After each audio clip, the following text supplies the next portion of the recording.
সরকারকে আগুন মন্দিরে হামলার আদেশ দিয়েছেন। উত্তম হচ্ছে অধ্যত্বপূর্ণ আচরণ ও গোলযোগ সৃষ্টি বাদ দিয়ে এবং আমির হতেপের পদক্ষেপ গ্রহণের পূর্বেই ক্ষমা প্রার্থনা করে এই বিবাদের আগুন এখানে নিভিয়ে ফেলো। তাহলে এখন কি করবো? আমরা কি ক্ষমা চাইবো? বারুদি অত্যন্ত চতুরতার সাথে আমাদের বিপদ সম্পর্কে সচেতন করেছে। মাত্র সহজ সরল মনে তার স্বামীর বিরুদ্ধে গুপ্তচর বৃদ্ধি করেছে এবং তার নষ্ট সম্পর্কে আমাদের সচেতন করেছে। বউই তার মানে শয়তান। বিপদ কিন্তু আমাদের সম্মুখে প্রস্তুত হওয়া এবং লড়াই করা। আমি দ্বিতীয় পথ পছন্দ করি। ক্ষমা প্রার্থনা আমাদের মন্দিরের জন্য তুচ্ছতাচ্ছিলের স্বামীর কথা। এটা আমাদের দুর্বলতা প্রকাশ পাবে। দুশ্মনের হামলার পূর্বে হামলা করা উচিত। তার মানে সেটা খুবই সংঘর্ষ হবে।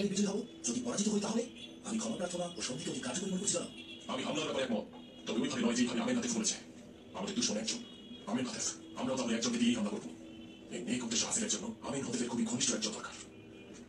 এইভাবেই করে জানো, কাছের মানুষদের এগুলো কাজ করা। আমরা বোধবুদ্ধি সম্পন্ন, আমরা আমাদের চোখ দিয়ে দেখতে পাই, আমরা অনুভব করতে পারি, বিবেক দিয়ে চিন্তা করতে পারি, যেটা অন্য ওড়িশালাতে দাওয়া দিচ্ছে কিন্তু।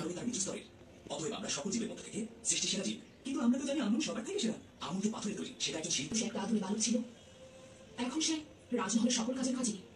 তুমি কি ইউজারশিপের বেড়ে ওঠা ও উন্নতিতে সন্তুষ্ট নও? না, আমার দৃষ্টিতে সে খুবই যোগ্য। সে একজন বিজ্ঞ জ্ঞানী যুবক। আমি সব বিষয়ে ইউজারশিপের সাথে সবার পরামর্শ, তবে এতদিন হাতছাড়া হয়ে যেত।